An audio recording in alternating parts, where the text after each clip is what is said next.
Los juicios mediáticos, el respeto al debido proceso, es un tema que se ha estado debatiendo de distintos puntos de vista, incluso de ventilar la moral de la gente públicamente. Hasta la magistrada Miriam Germán se quejó el fin de semana por la sustitución del procurador junto a Juan Medina. Se encendieron las redes y se dicen cosas.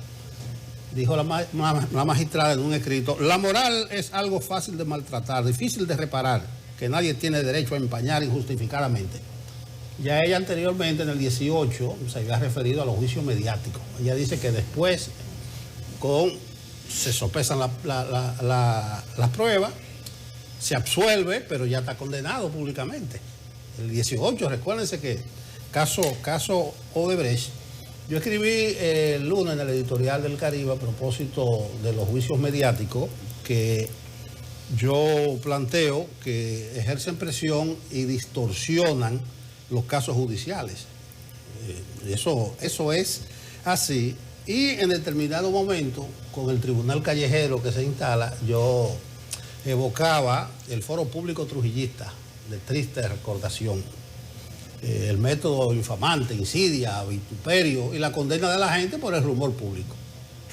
No sé si tendremos que acostumbrarnos a eso, pero realmente se está convirtiendo en una práctica innoble y peligrosa que no solamente afecta el debido proceso, sino la honra y la dignidad de los imputados. Ese es el tema nuestro, los procesos judiciales mediáticos y el respeto al debido proceso. Tenemos 3 invitados aquí de lujo, 3 personas con la autoridad suficiente para poder hablar del tema. Con nosotros, Carlos Balcácer. Vamos a comenzar de izquierda a derecha de su televisor.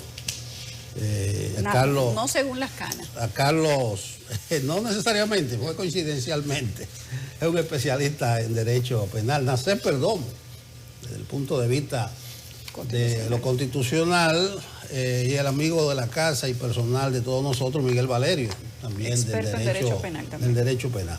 Señores, los procesos judiciales mediáticos que trascienden, no sé, a veces se dice que lo filtró el expediente o la pieza acusatoria fulano, que fue el Ministerio Público, que fueron los abogados, pero realmente llegan a nosotros primero hasta que los abogados de los imputados.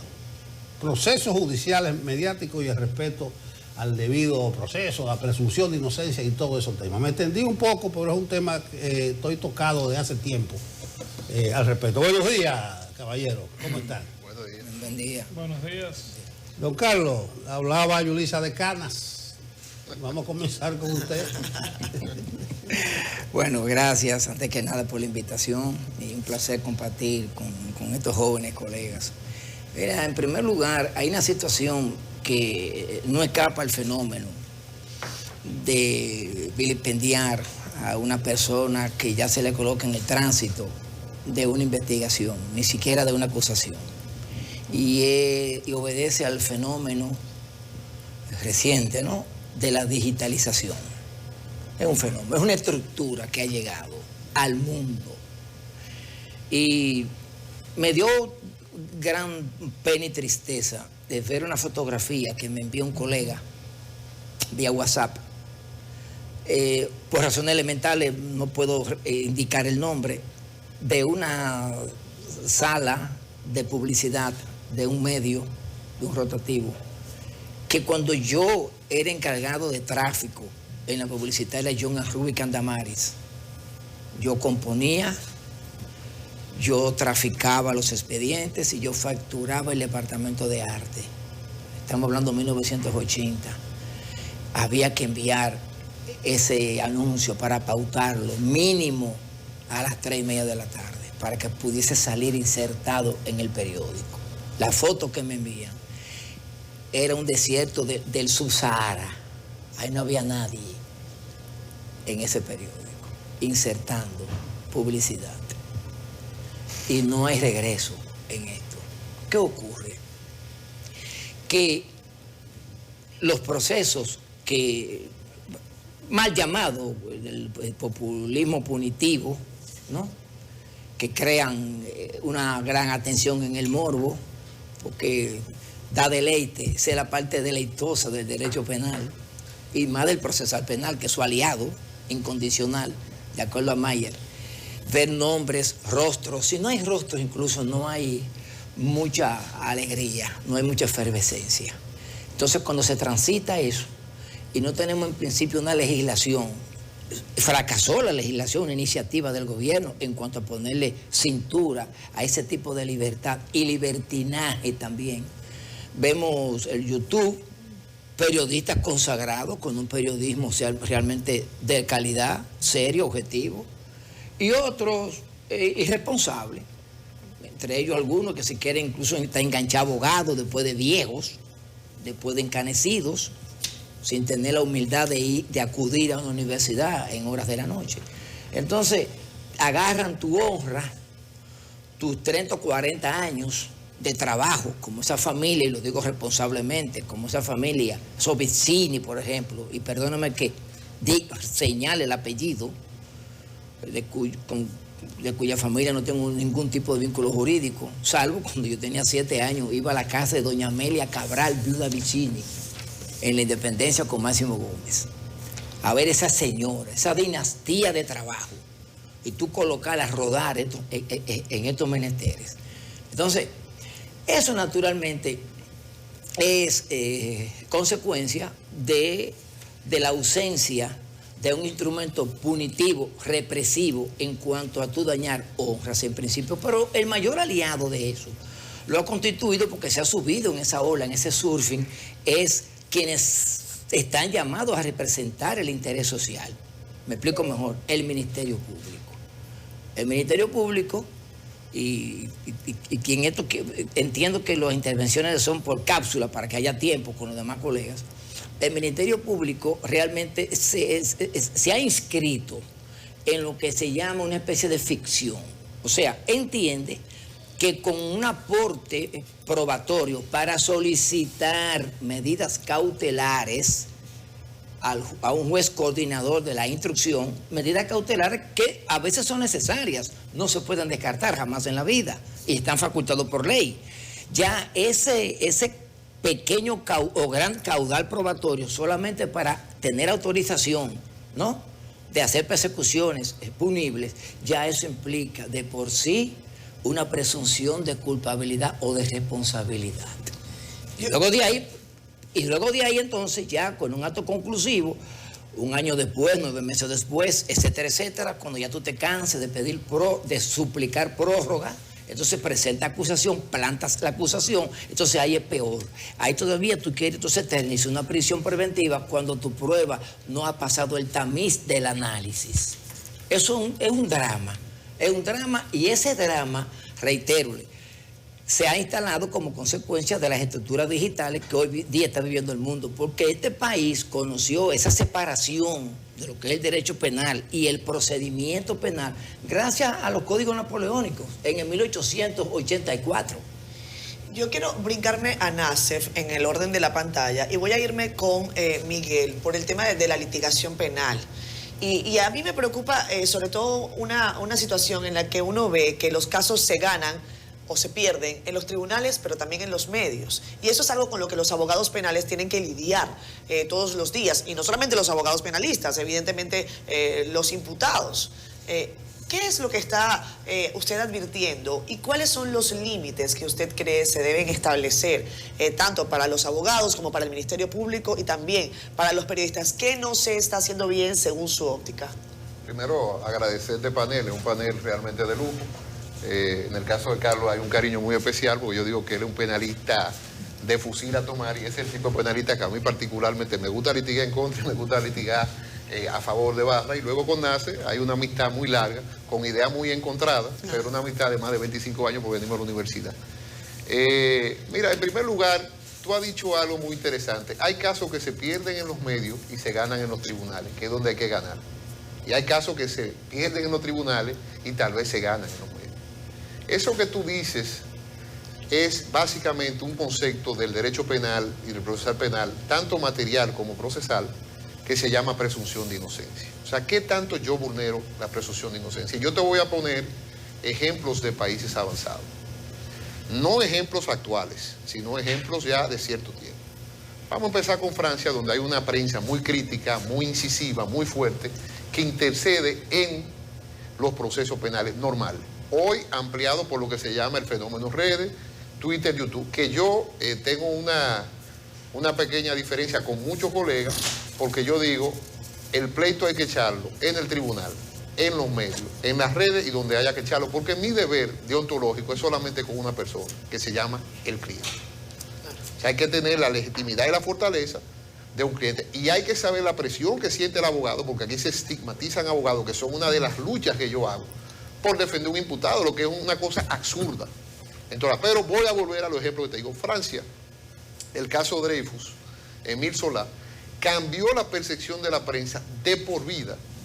Fue un caso donde un espía, supuestamente alemán, francés de origen judío, solamente por ser origen judío, hay que ver películas y leer los libros, había una estigmatización tan fuerte con eso, que la plaza, una plaza en Francia, se llenó de gente, asesino, mátenlo, cosa. Se va a un juicio, lo condenan y lo mandan a una isla, porque hasta el Estado Mayor francés, porque era un caso militar, no estaba de acuerdo como había que matarlo. Habían dudas de que él fue, pero la prensa lo condenó.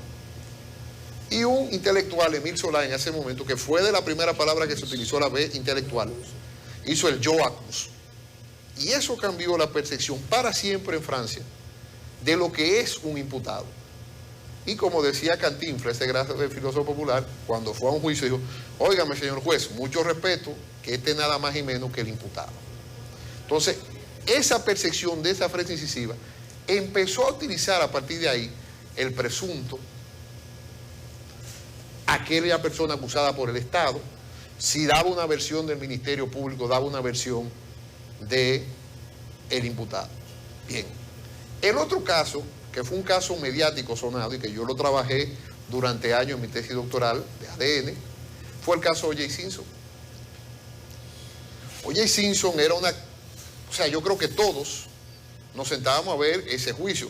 Tal vez el abogado que más incidió en mi carrera profesional, que se llama Johnny Crocan, un abogado norteamericano, un penalista de fuste fuerte.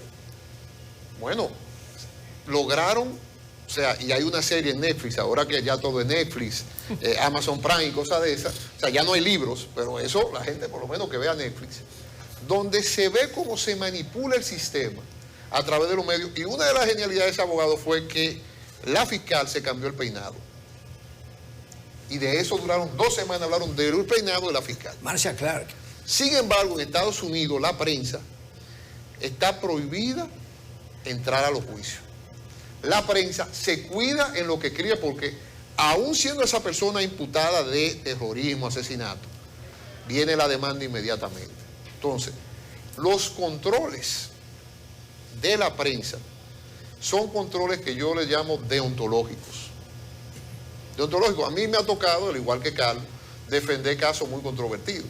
O sea, estigmatizan hasta al abogado. Entonces, ¿qué es lo que le quiero decir? En una prensa tan crítica como la francesa y en una prensa tan crítica como la norteamericana, también se desinfluencia con un nuevo fenómeno que ya es incontrolable, que son los youtubers, el Facebook, el Twitter, donde cada persona genera opinión pública.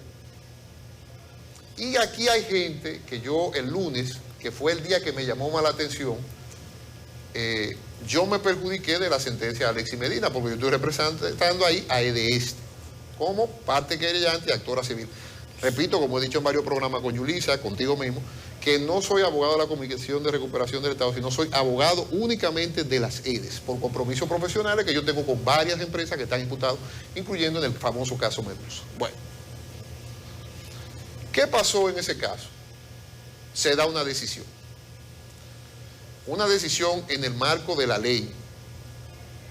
Hasta ahí, bueno, las decisiones me gustan o no me gustan, pero el respeto que un abogado tiene que sentir hacia la justicia, tiene que entender que las sentencias se acatan, me gusta o no me gusta, si la dio es justicia. O se publica la foto del juez y dicen, línchenlo. Digo, un momento. Eso se hizo en la red social Twitter, sí. Y se hizo viral. porque ese es otro concepto que hay que manejar en estos tiempos. Fíjense que empecé con la prensa escrita francesa, seguí con la televisiva norteamericana, y ya el fenómeno hoy ni siquiera fue un periodista que tal vez se cuida, que por cierto muchas veces no se cuidan. Cuando doy derecho penal y prensa le digo, oiga, usted tiene que tratar a la persona como el presunto, claro. Esos son los alegatos de la fiscalía, y tomo jurisprudencia corrigiendo a la prensa en casos judiciales, que eso hay que hacerlo y eso deberían llevarlo a la escuela de periodismo. Aunque hoy los periodistas, Nelson, lamentablemente, no sé si tengan el grado de influencia de un youtuber en la opinión pública. No lo sé. O sea, son de los debates que hay actuales, no solamente en el mundo jurídico, sino en el mundo periodístico. ¿Qué ocurrió? Que yo hice porque ya no se hace un artículo en el periódico, ahora se hace un hilo. O sea, la cosa ha cambiado mucho. Y en 140 caracteres, tú tienes que explicar lo que ocurrió. La gente se sorprende y dice, bueno, este es el abogado que no se benefició de la sentencia, salió a defender a un juez. Yo, mire, el juez lo que hizo en ese caso fue que llegaron 18 meses. Yo creo que Carlos, no sé si tú has roto el récord, porque somos gente que hemos cogido mucho guate. Yo tuve un preso preventivo 28 meses.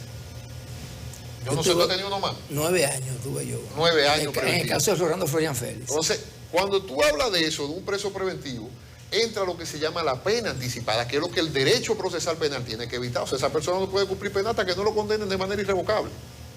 Y aquí se han dado jurisprudencia en los años que dice, después que una persona la condena en primer grado, ya no un imputado, es un imputado condenado, y con lo cual la prisión preventiva hasta puede variar. Eso lo pusieron en la reforma del año 2015 de este país. Entonces, cuando tú ves el tema mediático, y quiero darle la palabra a Nace, porque también trabaja esos temas, y no quiero cosas, pero he estudiado tanto el tema, que es tanta la información que hay que dar. Es muy complejo eso. Es complejo. Tú dices, yo hago un hilo y digo, el juez es serio.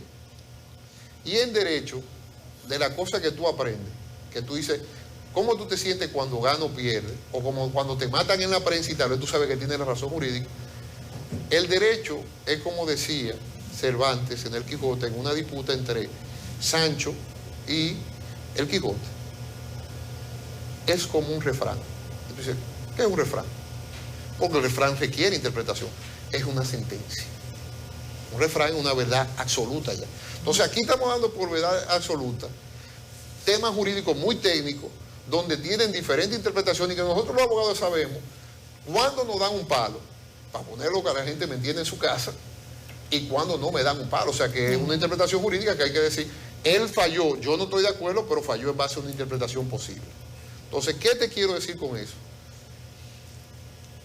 Usted tiene dos opciones, eso ya se lo digo a los colegas que yo sé que ven todo este tipo de programas. O usted se monta a defender a su cliente en todos los ámbitos, o usted toma a estilo, usted dice, no, yo no me voy a meter en ese debate. O sea que la profesión del abogado penalista, bueno, y constitucional también ha cambiado, porque totalmente. Ahora tiene que incluir la defensa pública, pública en el sentido de los medios. Pero por una cosa, Ulises, y con esto termino, por una sola cosa, porque lamentablemente el juez dominicano no goza, que es el que debería ser independiente real.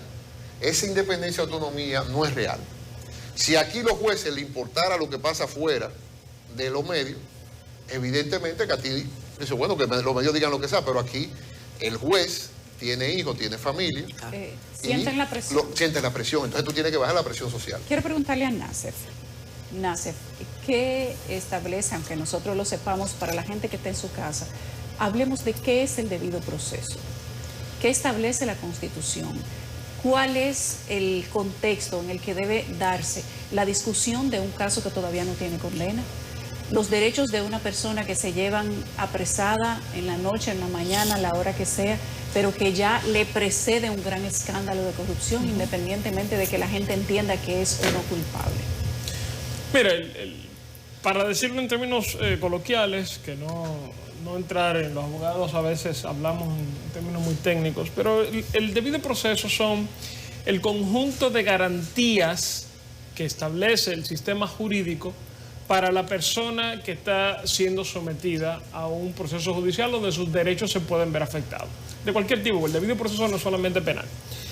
Eso existe y es un conjunto de garantías bastante fuerte. La Constitución del 2010 es muy amplia en ese sentido, lo desarrolla mucho, pero eso existe porque es la contra a un hecho cierto, y es que nadie tiene derecho a no ser sometido a la justicia, ¿verdad?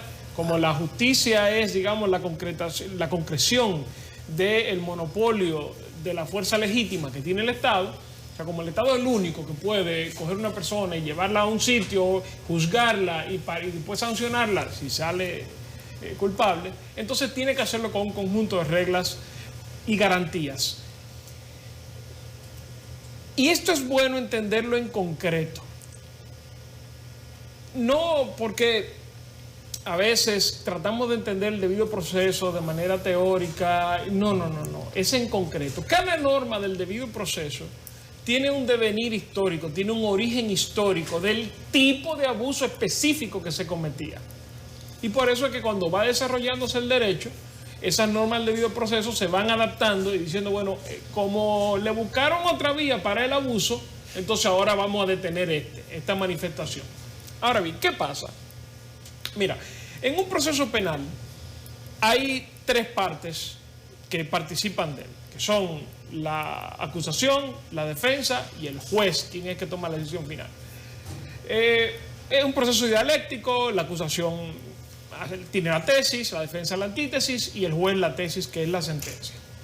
¿Qué te quiero decir con eso? Mira, a mí no me preocupa tanto, y no es que estoy de acuerdo, he sido crítico de algunas de las actitudes del Ministerio Público de República Dominicana, pero yo creo que centrarse en el Ministerio Público o en los jueces parte de un error, porque esa es la labor del Ministerio Público, acusar. Lo que pasa es que, como señalaba Miguel, el Ministerio Público también está actuando dentro de un contexto distinto al anterior, ¿verdad? Y así como el abogado se tiene que adaptar, el Ministerio Público también se ha tenido que adaptar. Y eso es inevitable. Hay fuerzas de la naturaleza, las fuerzas de la historia, don Carlos sabe esto perfectamente, son irresistibles, ¿verdad? Ahora bien, ¿qué es lo que pasa? ¿Dónde es que yo creo que nosotros tenemos que poner el ojo? Mira, el Ministerio Público cumple su función de acusar. Lo que no podemos hacer como sociedad es adelantar el juicio. Y eso es lo que aquí estamos haciendo. Hemos creado, y eso somos responsables un poco todos los ciudadanos, y es responsable la prensa en mayor medida, hemos creado un clima en el cual antes siquiera de que el Ministerio Público proceda formalmente, ya solamente hay una solución aceptable. Y eso es violatorio de los derechos de cualquier persona en particular. Pero en general nos crea un sistema en el cual lo que se va a hacer a los palacios de justicia ya no es la búsqueda de la justicia, sino una especie de teatro de mimos. Exacto. Donde la gente cumple con ciertas checkpoints, con ciertas cuestiones, y ya se supone que tiene que salir culpable. Y eso ha afectado a los imputados,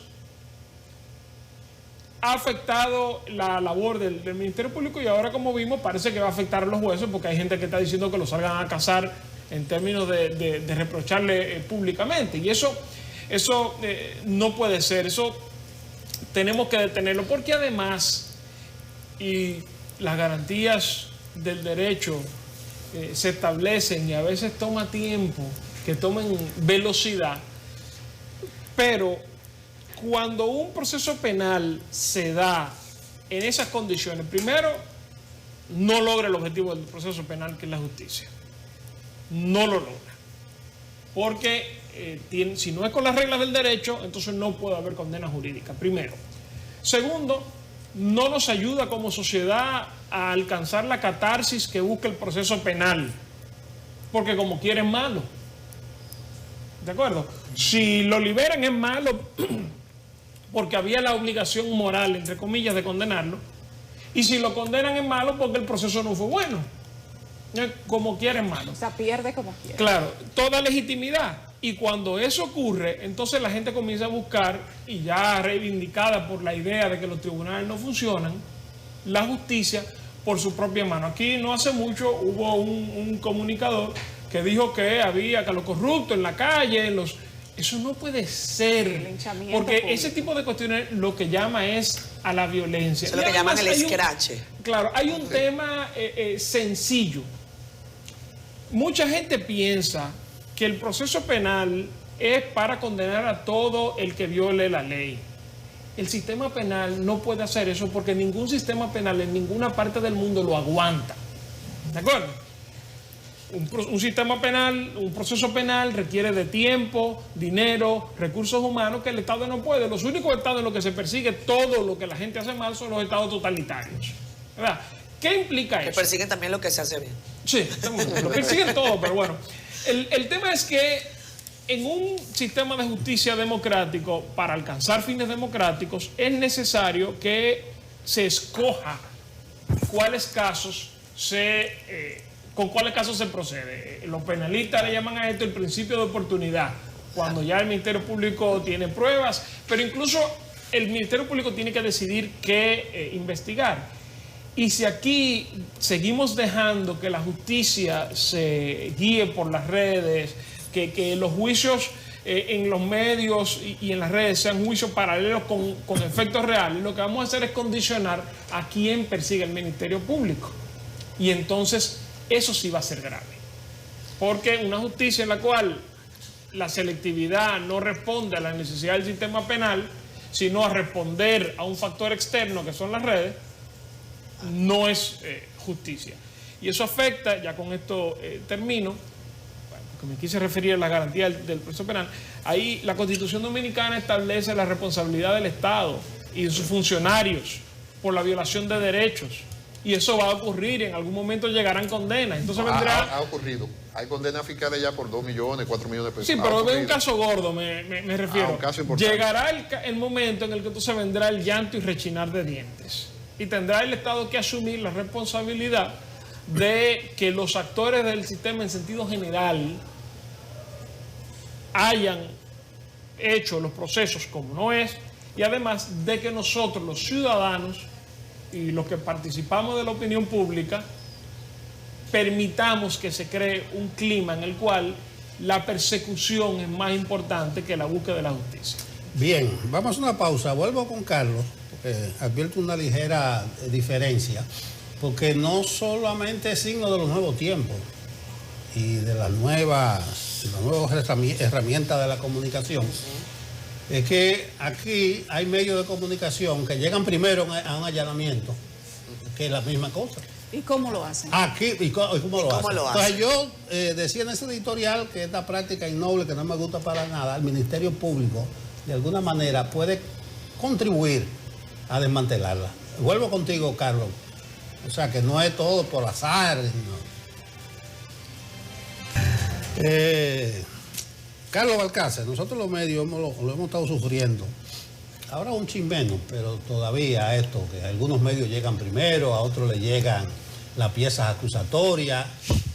E incluso en el caso este de las expropiaciones, el pasado sábado, pues, a las 2 y pico de mediodía, comenzó a llegar por borbotones, no era una filtración, era una chorrera, la resolución de la jueza Romero. Sí.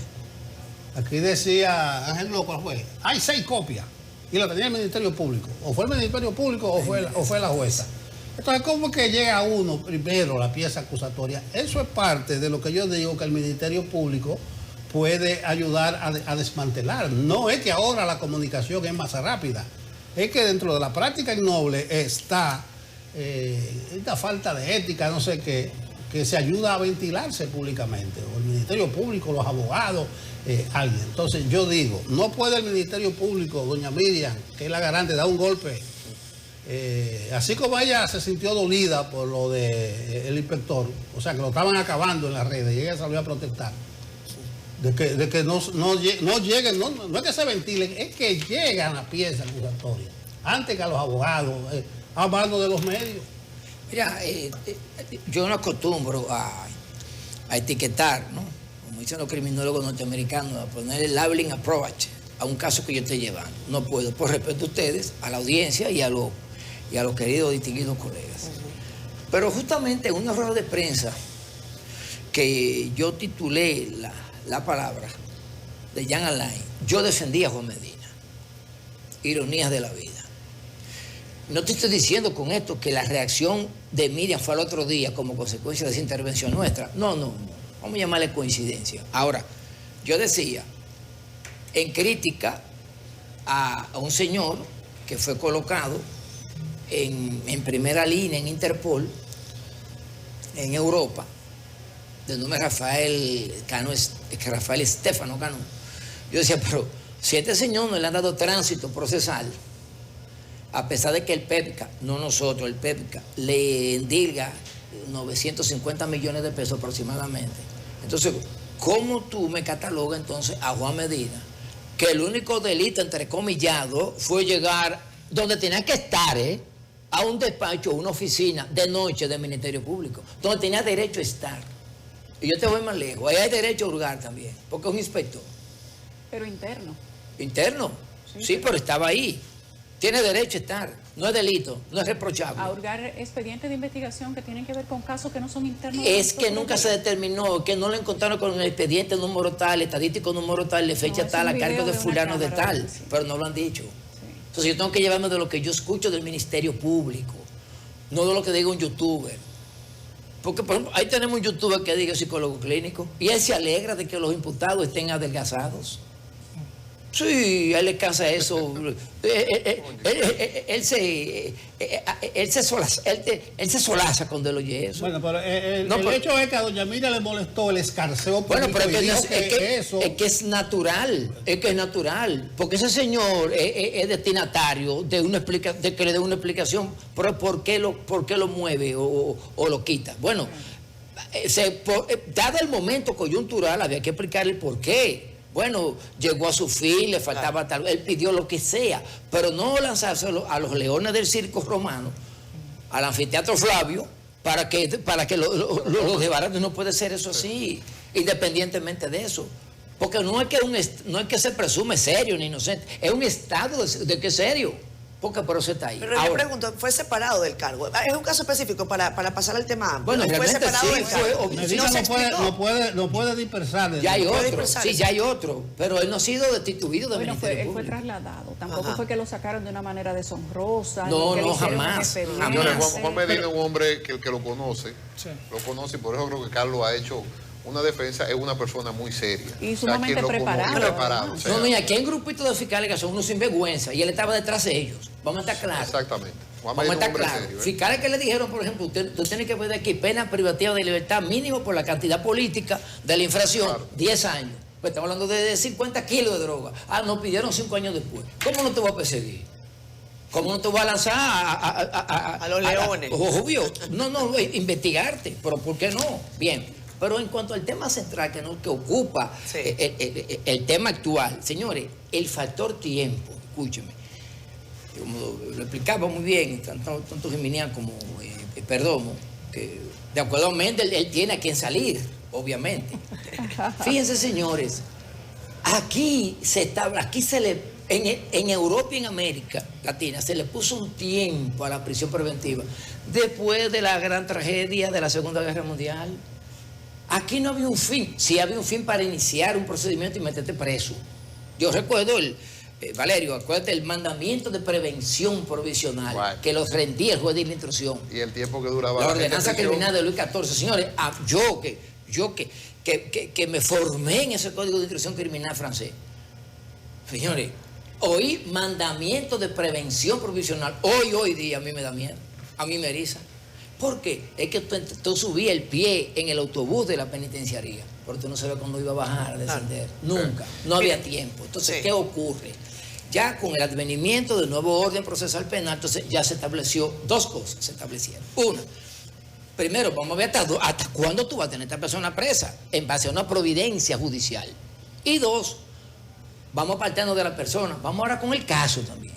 El tiempo del caso. El tiempo del caso. Sí. Ahora, eso no significa, ojo, de que si hay una providencia legal de prisión y llegaste a los 18 meses, no, eso no significa de que te vas automáticamente a ser encarcelado. No, porque hay personas que hoy día tienen 10 años y 15 y le han dado y le llegaron a dar, vamos a llamarle prisión preventiva, luego vino una sentencia de condena en sede de juicio y no lograron su libertad, porque tú puedes renovar la prisión preventiva en base a elementos que te lleve el Ministerio Público. ¿Pero qué está ocurriendo? Ya el discurso viene enervado. ¿Por qué? Bueno, Vamos a partirnos de la fuga. Hay 3 razones rápidas.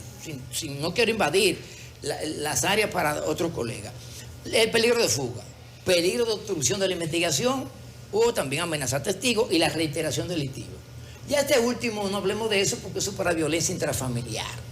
Golpeó a la mujer hoy día la peligrosidad del diputado. y luego la última apuñalada, bien, o a tiro, bien. Eso no es el tema.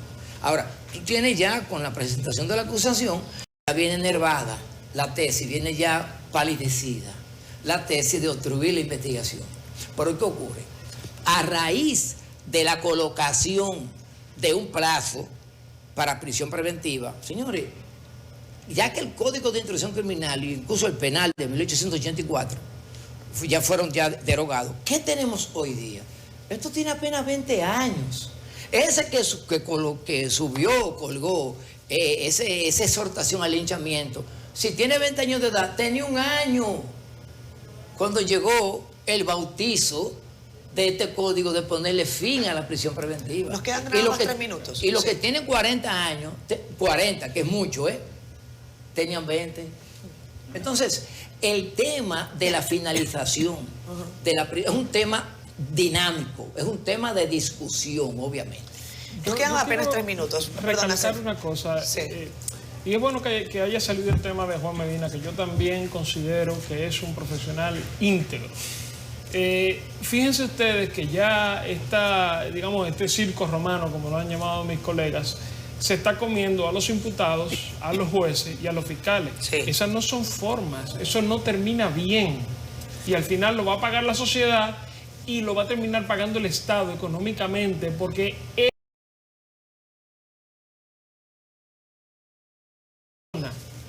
no me refiero a ningún caso en particular, a la cual se atropelle y no se le respeten sus garantías y su juicio esté determinado por la opinión pública, esa persona tiene la posibilidad de exigirle luego al Estado responsabilidad. A eso es donde yo iba, porque me gusta que hablemos de consecuencias, porque a veces son las consecuencias las que limitan la acción de los humanos.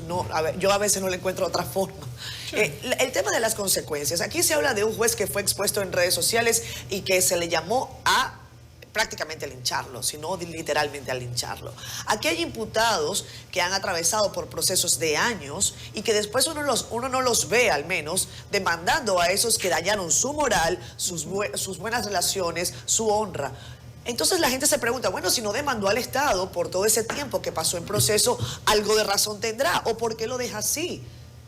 No lo deja así porque cualquier proceso... Porque la gente no quiere más lío. Cualquier proceso, incluso cuando tú eres el demandante, es dañoso y costoso. La gente no va a la justicia porque quiere, es porque se ve en la más absoluta necesidad. Pero Hay un estudio muy importante. ¿Te revictimiza? Claro. No, eso tiene su nombre en victimización, en victimología. Se llama victimización por abuso de poder. Claro. La gente queda traumatizada de que pasa por el Código Procesal Penal. Y quiero aprovechar el tema del linchamiento mediático y las consecuencias. Por ejemplo, otro de los Twitter, porque vuelvo y repito que el mundo, por ejemplo, yo creo en el Twitter, lo he dicho muchas veces, la porque red social más agresiva que hay pero es comunicación alternativa, no podemos salir, es una realidad, tú tienes que comunicar. Irreversible. Y es un tiempo que es una nueva era. Ahora, el otro linchamiento que hubo el lunes, que fue muy interesante, fue una exposición del señor Alexis Medina, donde le ofrecía unos latigazos al señor Camacho. Hay gente que repugnó eso, pero hay otra gente, que por eso fue que vino el debate, que dijo, espérate que cuando termine esto, lo tuyo viene. Claro.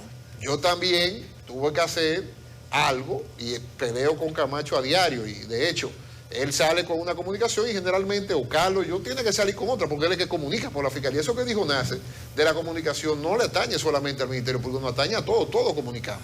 Entonces, yo decía también en ese Twitter de que el miedo en este país hace mucho que se fue y que yo entiendo que si usted es tan guapo por una cosa, tiene que ser también guapo para otra. Ahora, quiero meterme en lo que tú dices exactamente de las consecuencias. Por las consecuencias, primero son deberes deontológicos de la persona. O sea, la persona humana tú no la puedes cambiar.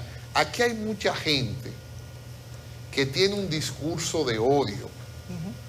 Y ese discurso de odio en las redes ha calado lamentablemente en el mundo jurídico, donde cosas que son técnicas tú a veces hasta te acomplejas, ¿digo esto o no lo digo? Porque te caen como una jauría. O sea, hay gente que yo les recomiendo muchas veces que se ponga en un espejo porque era un beta a pelear con él mismo. Entonces, cuando uno juega con esto, tiene que darse cuenta de lo siguiente. A quien juzga, y son de las cosas que uno la ve, yo cuando estoy como actor civil soy muy cuidadoso, o querellante, que son de las figuras que los abogados a veces la tomamos. O sea, usted no puede ofender, ni siquiera en el estrado, al imputado, aún teniendo lo que acusar. Imagínese fuera el hijo del imputado, ¿qué tiene que ver con ese caso, muchacho? Pero ya le hacen un acoso en las redes al papá, que hay niños en la escuela que se tienen que retirar. Entonces, ¿qué ha ocurrido? Volviendo a lo que Nelson vino, de los allanamientos, de las filtraciones. Aquí el Código Penal hoy no tiene una sanción para cuando usted filtra documentos de investigación, que la puede filtrar el Ministerio Público, pero también la puede filtrar una defensa, o un abogado, porque hay cosas que a uno le conviene también. Ante el tribunal. O hasta el secretario. Entonces, si lo que Nelson dice es realidad, eso debería tener una sanción penal de lo que fuese, multa y una administrativa, sin duda, de destitución del cargo, porque las sanciones no son solamente penales, destitución del cargo, amonestación, si usted filtra un documento judicial. ¿Por qué?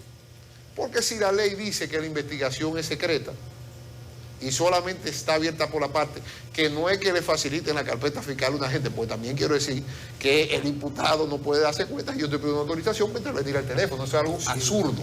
Entonces, cuando aquí se legisle de verdad, no con la comisionita del Poder Ejecutivo, sino vamos a preguntarle a los jueces, a los fiscales, a abogados en ejercicio lo que está pasando. Entonces, vamos a poner una sanción para aquel que revele parte de la investigación, porque eso es no grave. Muy grave en dos sentidos, y lo voy a decir cuál. Se llama delito contra la administración de la justicia. O sea, usted no puede dañar una investigación por una filtración, pero tampoco usted puede dañar la moral de un imputado por una investigación. Entonces, ese delito, Nelson, es aparte. Y lamentablemente, en la República Dominicana, a mí me prometieron un código penal desde el año 1996, que este señor y yo fuimos a un seminario en Santiago a hablar del código penal, donde estaba Altañán Pérez Méndez, gente que hasta muerto, y hoy por hoy no hay un delito contra la administración de la justicia. El error fue que fueron ¿a dónde que fueron? ¿A que se perdón? A un seminario en Santiago. Han debido ir a Punta Cana, a veces ahí salen cosas. ¿De dónde puede venir la sanción? Mira, este ejemplo, ya terminamos. Andrés Bautista. La amenaza que va a demandar no sé a quién. El domingo en San Juan, hasta una ovación recibió. A Jean Alain, dilo. Porque tiene un lindo, dijo que iba a demandar a Jean Alain. Un lindo proyecto con el Instituto Superior de Agricultura, y está reinsertado en la sociedad, pero se fue condenado hace un tiempo. Andrés Bautista. ¿A dónde puede acudir? No, pero el caso de él, no, hay que tener un cuidado, porque él no es un redimido. No es un redimido. No, porque no fue condenado. Claro. No, fue absuelto. No, él fue absuelto. Lo único que hubo una situación es que él sintetizó los días. Un lunes, el Ministerio Público, para no mencionar nombres específicos, por favor, como ente, el Ministerio Público el lunes concluyó pidiendo pena privativa de libertad para el lunes, en la mañana. Sintetizó los días, ¿verdad? El martes es absuelto. El miércoles, el que lo acusó el lunes es incapaz de recurrir esa sentencia. Que yo me perjudiqué de eso, ¿eh? Claro, con el caso obvio. Ahora, Díaz. pero fíjate qué parcialidad. Es decir, hay un principio jurisprudencial, el que no recurre a una sentencia porque la aplaude. O sea, le otorga quiesencia. Entonces, si tú el lunes decías, vamos a llamar, atropellaste en conclusiones a este imputado, ¿por qué el miércoles o el martes, tras la absolución, tú no te animas a recurrirla? Como si te animaste a recurrírsela a otro. Al ingeniero Víctor Díaz. Bien. Un perjudicado ese caso. Por eso cuando decíamos, hay que entenderlo. Cuando él decía, no, yo quiero reaccionar en cuanto a demanda y daño y perjuicio, bueno, le decía, bueno, pues hazlo. Porque naturalmente a un desafío, pues entonces hay una reacción, pues tú hazlo y te vamos a esperar gustosamente, pero hay que entenderte. Hay que entenderte porque no te bautizó el recurso con una corte de apelación que tiene un alto índice revocatorio, generalmente, en cuanto a temas de absolución. Entonces, finalmente, con el tema de la prensa, hay un detalle que el periodista se mata por la primicia. Claro. Eso es indiscutible. Y hay un derecho a la información. Y hay un derecho a la información. ¿Y a quién que le dan Sí, los pero coge? ese Claro. derecho a la información Sí, está tiene limitado y claro. condicionado Hay un valladar. por la naturaleza del proceso. Sí, pero hay un tema. Déjame Nace. darle un dato curioso. El caso de Richard Nixon en los Estados Unidos fue un descubrimiento Una que hizo filtración. 100%. cosa. Entonces, tú no le puedes prohibir a un periodista que si tiene una información, No. la publique. Eso, Yo quiero darle un... No, pero hay deberes No deontológicos. es eso, que es ese lo es que otro tú decías. programa que Estados no tiene que Unidos, inventar. Pero hay hace deberes unos meses, deontológicos, que es lo en que tú Estados decías, Unidos, el por tema ejemplo, hace unos meses hubo un caso en el cual, bueno, hace unos años, en las protestas del Black Lives Matter, hubo Sí. un muchacho, Rittenhouse, Sí. que fue de un estado a otro con un fusil, decía para proteger la propiedad. Y él con ese fusil mató a 2 personas que estaban en la protesta. Y la prensa en Estados Unidos básicamente lo dijo: este señor es un asesino, es culpable. Cuando llegan al juicio, en el juicio lo liberan. ¿Por qué? Bueno, porque en el juicio se discuten cuestiones con pruebas que no necesariamente la prensa sabe. O sea, la prensa, y sobre todo en las etapas tempranas del proceso, nunca tiene la versión completa. Porque, en principio, porque la defensa todavía no ha articulado la suya. ¿Verdad? Entonces, ese muchacho salió libre por un jurado, ni siquiera fue un jurado, porque hubo videos en los cuales se vio que, independientemente de que haber ido ahí con esa arma fue una imprudencia mayúscula, hubo las 2 personas que resultaron muertas en un momento lo agredieron, ¿verdad? Entonces, que él dice, no creo que lo haya hecho todavía, pero él dice que él va a demandar a CNN y cosas. Y ahí se discutirá hasta qué punto ellos tienen responsabilidad frente a él. Pero es cierto que está faltando aquí, como en Estados Unidos, prudencia al momento de evaluar los datos que sí le llegan a la prensa. Porque la prensa puede decir, esta información se tiene. Ahora bien, ¿cómo yo la proceso? ¿Cómo yo la divulgo? ¿En qué contexto? ¿Acompañada de qué juicios de valor? ¿O en ausencia Pero de se qué supone que juicios se de debe valor? publicar Difiero sin de juicio Nace de porque, y lo sabe Gelson, que tal vez el decano de lo que hay aquí, es muy difícil buscar esas pautas en la prensa que no sea condicionando y habiendo un tema Bueno, el de tema del juicio de libertad, valor, o sea, el tema del sí, juicio claro. de valor, sí, los medios debate. formales se supone que no emitimos juicio de valor. No, Tú pero lo presentas- pueden Bueno, pero eso ya emitir. otra- es Lo otro pueden tema. emitir, Sí, pero pero el juicio de valor puede no estar dirigido hacia la persona, sino hacia el proceso. A los Es decir, hechos. tú A los tienes que, hechos. además, la prensa debiera permitirle a los ciudadanos llegar a conclusiones sobre la base de informaciones más o menos concretas. Pero Tengo que disentir bien- siempre de él. O sea, es Vamos imposible. a tener que Tú cogerle siempre la no hora puedes divagando. condicionar a la prensa. Estuviera equivocado, ¿qué hago? No, pero yo lo estoy diciendo no como un mandato legal, Mira, estoy diciendo mira, como parte del sabíamos que este ejercicio. debate iba para allá. Condicionar la prensa. Carlos nace. De Yo quiero verdad, darle hombre. una liniecita, Una por liniecita. favor. Fíjese, de despedida, una tareita autodejárnosla, por favor. El Código Penal llega aquí el 9 de febrero de 1822, en la mochila del ejército haitiano. Sí. Y tras la separación de las 2 repúblicas, 1844, 54, 64, 74, 1884, decreto ley 2274, 20 de agosto 1884, con la firma de Lili, se adecua y se oficializa ese código penal francés. Bien, desde ese entonces, a un caso que llevó Valerio, a casi 200 años, señores, la sala represiva de la Suprema Corte de Justicia se dividió por primera vez, por 15 minutos, para determinar si hubo premeditación o acechanza. Una de las dos, dividida con 2 votos disidentes, 3-2. Y no a 5 años como pena privativa, sino a la pena capital 30 de 30 años. Usted sabe lo que significa eso. Para que ustedes vean qué complejo es el derecho. Y la fuerza de la prensa en ese A caso. 200 años, señores. Miren, vamos a tener que hacer un proceso Dime, Valeria, judicial a 300. inmediato y Era con fuerza de la respeto al prensa, debido proceso 2.0, Sí. porque nosotros no hemos quedado satisfechos, ni ustedes tampoco, en cuanto a que nos faltó tiempo para debatir, y de lo contrario nos vamos a tener que tomar el tiempo de Viva Lavi De Viva la Vi, sí, sí, sí. No es que No, tampoco... De eso Viva la sea- Vi y cuidado el de la señora. Gracias Sí. a Carlos, a Nacé y a Miguel. En ese acto de San Juan estaba también Félix Bautista, beneficiado con un no al lugar. Exacto. No recurrí. Ojalá se pongan de No moda los nuevos recurrido. lugares en algunos casos. Gracias, señores. Vámonos, Pablo.